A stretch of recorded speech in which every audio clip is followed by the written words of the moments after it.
So in this video, we will be taking a look into the opening of the inquest into the death of Nicola Bulley, after which we will be hearing from a professor of rivers and his thoughts on why the body remained undetected for 23 days.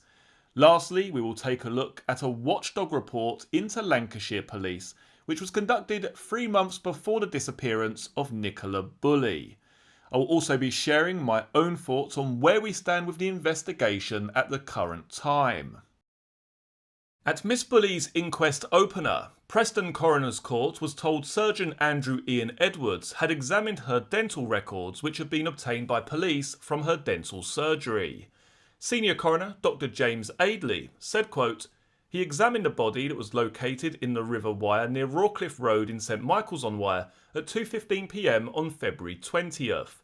Dr Aidley said the surgeon found restorative work carried out was identical. He added, quote, "I am satisfied on the balance of probabilities and more that positive identification has been made." The hearing, which lasted about 5 minutes, was not attended by Miss Bulley's partner Paul Ansell or any other family member. Dr Aidley said, quote, "The family have been informed of the date, time and place of the opening of the inquest and have chosen not to attend for reasons I can quite understand." He said the remaining evidence gathered by police and the post-mortem examination require, quote, "further evaluation, and a full inquest is likely to be held in June once availability of a Home Office pathologist had been checked."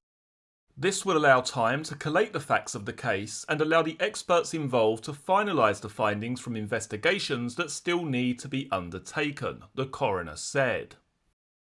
Let's now take a look at a recent newspaper article from The Independent, where a professor who studies rivers and also a member of a local angling club gives some of their insights into why the body may have remained undiscovered for 23 days. 3 reasons why it may have taken so long to find Nicola Bulley's body. Body of missing mother of 2 was discovered in a stretch of river already searched by police. Missing mother Nicola Bulley was finally found on Sunday, around a mile away from where she was last seen on the river in St Michael's-on-Wyre in Lancashire. Miss Bulley had disappeared on the 27th of January while walking her dog after dropping her children off at school earlier that morning. Police said 2 walkers, who used a path well trodden by officers, found her and the body was formally identified the following day. She was found in an area of the river that had already been searched by rescue teams, leading to questions as to how she went undiscovered for more than 3 weeks. Peter Fording, the head of Specialist Group International, said he was, quote, 100% sure Miss Bulley was not in the river after his team searched it during the 2nd week of her disappearance. Experts have said there are a number of reasons why Miss Bulley might not have been found sooner. Although the area where she was found is just within the tidal section, I doubt she moved up and down the river very far, a professor who studies rivers told The Telegraph.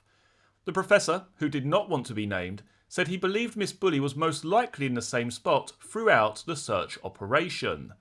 It is not yet clear how long Miss Bulley had been in the water when she was found. Her death has been referred to the coroner. The professor added, "It is around 5 miles from where she was found until the estuary of the river. It is extremely unlikely that she could have been right down in the estuary and then brought back up by the tidal flow. It's really hard to be dogmatic, but I would suspect that the search teams, just missed it." A second theory is that Miss Bulley's body gradually moved down the river and the search teams were unable to find it because of the muddy and unclear water. Earlier this month, the secretary of an angling society that manages a stretch of the river downstream from St Michael's suggested Miss Bulley's body could have become snagged or stuck behind an object on the river bed. Around that stretch there are sandbanks, overhanging trees and quite a lot of vegetation, said the person who did not want to be named. The bank is also quite undercut in places. Anything that ends up in the river around there tends to hang around because unless there's a major weather event, there's not enough flow to wash it out to sea. A third theory is that Miss Bulley's body was swept down into the estuary and moved back upstream as the tide came back in. But experts told the Telegraph this was unlikely because the distance to the estuary was too great and the chance of the body being seen much higher, suggesting Miss Bulley's body was likely in the same place where it was found and searched by police. Okay, so let's go back to that first paragraph there and discuss it in a bit more detail. It states the following. Although the area where she was found is just within the tidal section, I doubt she moved up and down the river very far. So really, what is being claimed here is that the body where it is discovered is where it's always been. It's maybe moved a little bit backwards and forwards, but it hasn't moved particularly far. And I think a lot of people, including myself, are going to question that. This wasn't just a case of 4 men and a dog that were looking for this woman. This was an extensive search, particularly in, say, the first 2 weeks of this missing person inquiry. This was an extensive search. You had police divers, police dogs, you had side scan sonar, you had overhead drones, underwater drones, you had police that were tasked with just searching the riverbank area, backwards and forwards every couple of hours. Yet this body was there the entire time? Does that make any sense? I am starting to question this actually, because to me, if it's been there the entire time, why has it not been discovered? It even mentions there about the riverbed, yet we know that Peter Fording and most likely the police have actually searched right down to the riverbed in that specific area. Yet at the time when these searches were taking place, no sign of Nicola Bulley was found.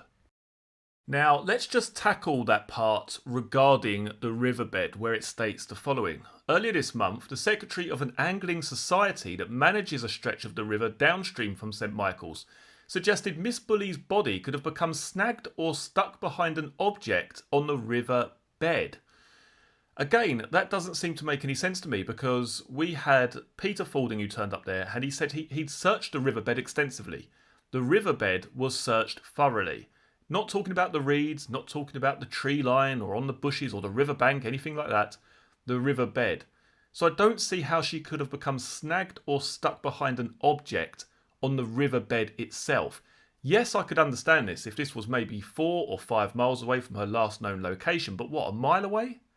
I don't quite understand that, particularly if they're discussing the possibility that the body was actually on the riverbed itself. Yes, tangled in reeds. Yes, snagged up to some kind of tree. I could kind of understand that. I mean, realistically, the only way that I can rationalise this in my mind is where it mentions the changing weather. Let's just find that piece. It's just a little bit further down. It states the following there. The bank is also quite undercut in places. Anything that ends up in the river around there tends to hang around there because unless there's a major weather event, there's not enough flow to wash it out to sea. But again, that first part of that paragraph is incredibly important there. The bank is also quite undercut in places. Anything that ends up in the river around there tends to hang around because unless there's a major weather event, there's not enough flow to wash it out to sea.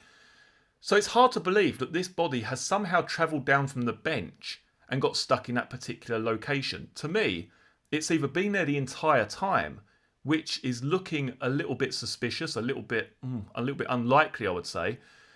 And really, the only way that they can, I guess, explain this is by a weather event. Now, yes, logically, the only way that I can explain this is the recent weather just before they found the body, where there was some kind of storm in the 48 hours or 24 hours leading up to the discovery of the body. That's the only way that I can rationalise this body being discovered 23 days later, considering where the body is found.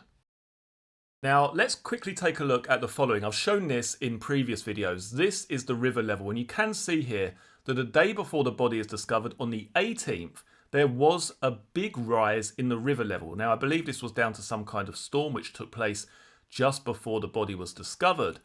But again, it's not just the case we've had this rise in the river levels. It's also the fact that this body, by all accounts, has been in the same place pretty much for the past 23 days. That's the part that I find difficult to understand. Not so much that, okay, we've had a bit of a change in the temperature concerning the weather, so naturally that's going to have an effect on the body. Also combined with the fact that we have this rise in the river level, which appears to be the highest point that it's reached since her disappearance. Yes, I can understand all of that. But what I can't understand is why the body has been missed for 23 days. How do we explain that? I think I've got it okay in my mind in terms of how the body has resurfaced. I think that that's fairly logical. That is possible that it has resurfaced due to the weather conditions leading up to when that body was actually recovered. I can understand that. But how has the body been missed if it's been there for the past 23 days? Now, as many people will know who watch my videos, I try to look at things from as many different angles as possible. I'm not really one to stick with a particular idea and try and ram it home to you and convince you of X, Y, and Z, and this is why that happened and everyone else is wrong. That's not really how I create my videos. But there is something I want to discuss with you. And that's really that I just cannot see. I cannot see any way in which this was some kind of tragic accident. I cannot see how Nicola Bulley could have had some kind of medical episode by the bench area and not have been found on that first day. And that's critical because the river just below the bench, we know that that hardly moves. It's hardly flowing. It's almost like a mill pond in that specific location. The river is incredibly shallow at the edge towards the bank. So if she had some kind of medical episode and just fell in, even if she did pass away at that spot, the body wouldn't have moved far enough. It could never have reached the weir. So I don't know how it's then ended up a mile downstream and not being found by police divers. So it doesn't make any sense. It doesn't make any sense for Nicola Bulley to enter the river by the bench area in terms of a tragic accident. We also need to remember that police divers were in that water within hours. We're not talking about days here. We're not talking about weeks. They were in that specific spot within hours. Surely, if this was some kind of accident and she had fallen in at that spot, or even close to the bench area, let's just say in the vicinity of the bench area, she would have been found on day one. So I think that we can safely discredit or discount the possibility here that this was just some kind of tragic accident, which then leaves us, doesn't it, with two other possibilities. Either this individual entered the water voluntarily, or there is some kind of third-party involvement here. Now, this case, for me personally, has always had a very, very strange feeling to it. And I can't say that about any other case that I've covered thus far on the channel, not the Essex Boys murders or the Idaho 4 or the Delphi murders. Nothing has had this sort of odd and strange feeling, particularly where the police are concerned. Now, I've had a lot of comments in the comment section saying you're negative towards the police and how dare you question what they say and question their tactics and you know nothing and blah, blah, blah. I want to make it perfectly clear right now that I don't have any ill feeling towards the police or any negativity towards the police whatsoever. I was critical, and to be honest, rightly so, by the fact that continuously, constantly, during this investigation, they were seeking dashcam footage from the wrong road. So in terms of the actual timeline, Nicola Bulley dropped her children off at school at about 8:40 on Friday the 27th of January. That was normal, and she then proceeded, after chatting to a couple of people in the school yard, walked up Garstang Road and onto the river. Also ascertained the time of the witness passing down that road and checked the CCTV at the Grapes pub, which covers that end of Garstang Road. And we can't. Now, to me, that's fairly important. When you identify 700 drivers that you have sent letters to saying, hello there, we believe that you were travelling on Garstang Road during the morning that Nicola Bulley went missing. If you've got dashcam footage, please send it in. It's quite important when you give out the wrong road. Not just once, not just twice, but on multiple occasions, you seek dashcam footage from the incorrect road. Was it any wonder that when they did this press conference, the most recent one, they said, oh, yes, the dashcam footage, yes. Well, we have been looking at that and we can't find Nicola Bulley on any of the dashcam footage that we've looked at so far, but we are still checking. So from the Iron Bridge, to the school, if you will, there is nothing there, which is why it's so important for the dashcam, because even though they're going to be tiny bite sizes of information, they're not going to be as good as being able to view CCTV. We need to be able to piece together as much of that portion of the road as we can. And of those 700 cars, how many have been spoken to, or what percentage have been spoken to? I can't give you exact figures on that, because obviously there will have been more today that have come in, but a substantial amount. Are there any particular cars that we're looking for that you can appeal for? No. They've all had individual letters to the cars that we know have gone past in the area, not that particular, but in the area. And we've asked for positive responses only, and any dash cam that's come back in, which there has been an amount of, we have reviewed. Some of it doesn't show anything, some is still being reviewed. But at the minute, there is absolutely no sightings of Nicola on there. Is it any wonder that she wasn't on the dashcam footage when you've been looking in the wrong location for the entire time? You've been seeking dashcam footage on Garstang Road when you actually needed it from Blackpool Lane. So yes, I was critical. I was trying to get them to correct this very simple but critically important error.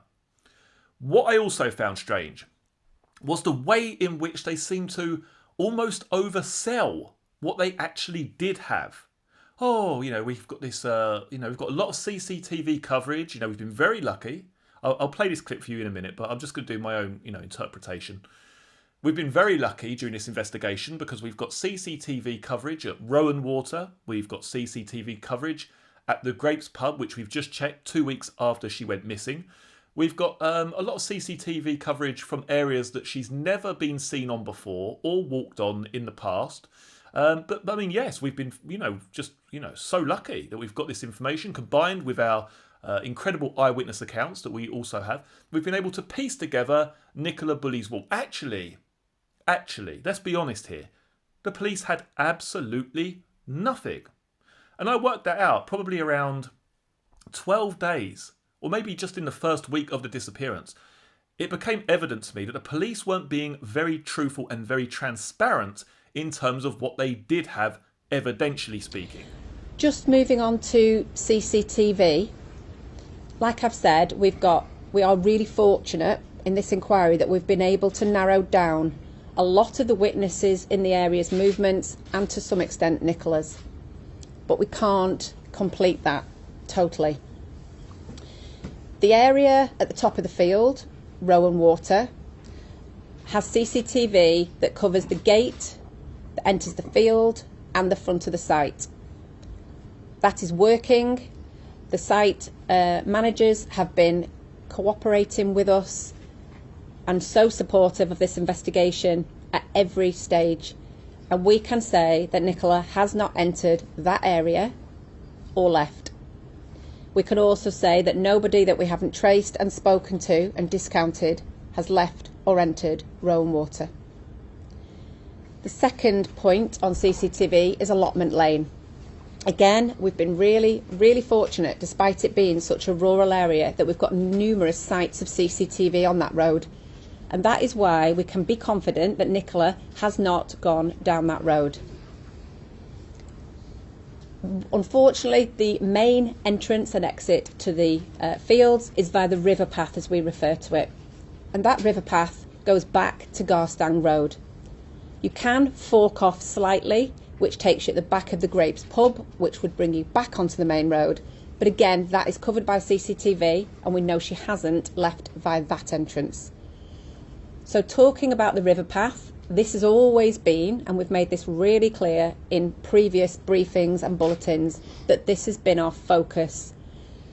And to do this, because of the lack of CCTV on the main road, we've had to appeal numerous times for motorists and cyclists in the area to send us through any potential clips of dashcam. It became apparent to me that actually they had no CCTV. They couldn't see Nicola Bulley on her walk at all. She left the school and that was it. They had no CCTV covering the entrance or exit to her walk, yet they then came out in press conferences and constantly said, "We don't believe that Nicola Bulley has left the Riverside area." Well, actually, if this wasn't an accident, which I don't believe it was, then clearly she did leave the Riverside area and crossed back down the towpath, and followed the river further downstream. So she did actually leave that Riverside location, in my personal opinion. I mean, for the first few days of this investigation, I was fully on the police side here. I thought, okay, yeah, most likely she's fallen into the river. This is some kind of accident. They've got, a lot of CCTV coverage here. They've talked about what they've got and it all seems to make sense. There's also eyewitnesses here. But when you strip it all back and you look at it as it is and you don't try and sugarcoat it, it does seem a little bit odd.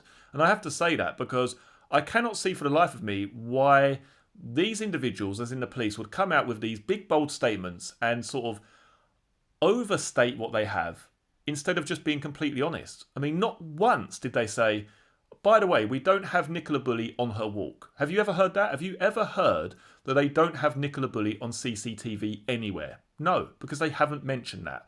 They've mentioned that they've got CCTV at Rowan Water, an exit which she's never used in the past, according to her Strava routes. Strava is an app for anyone who doesn't know, which tracks your walk, so we can see where Nicola has walked in that location in the past.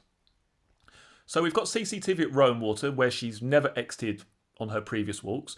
We've also got CCTV at Allotment Lane, which is through the caravan park. I mean, of course, Nicola's going to be seen walking through the caravan park for no reason whatsoever. And then we've also got CCTV coverage, which, interestingly, as I said earlier, was only requested 2 weeks after she went missing. But in any case, she would not be exiting and turning right, as her car was parked to the left, back over the other side of the River Wyre. So it does make people naturally a little bit suspicious. And I didn't even pick up on this because I was fully bought into the idea that the police have got all this area covered. There's CCTV here, there's a few blind spots here, there and everywhere, but that's okay, they've got this area covered.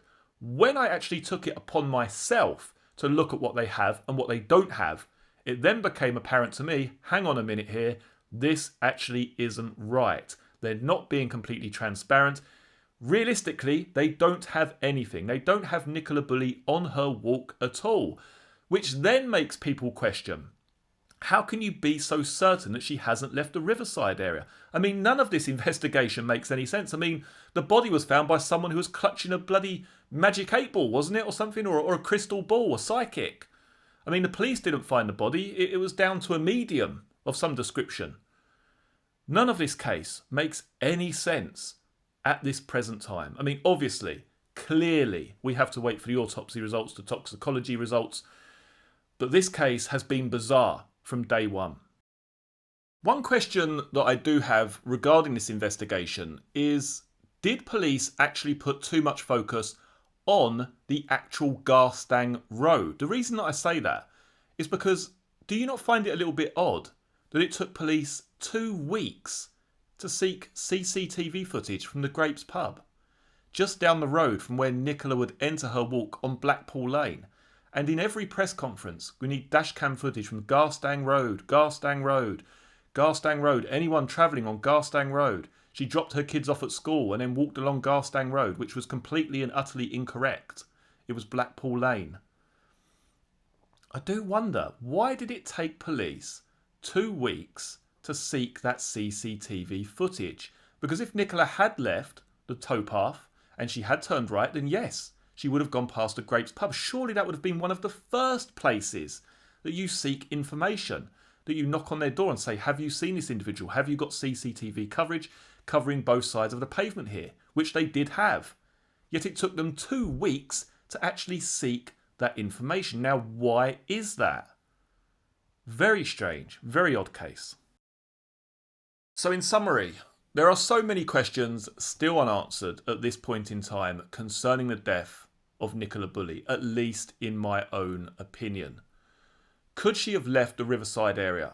Is that possible? Is that plausible that she's left via the towpath back onto Blackpool Lane and continued following the river further downstream, ultimately to where her body was later discovered?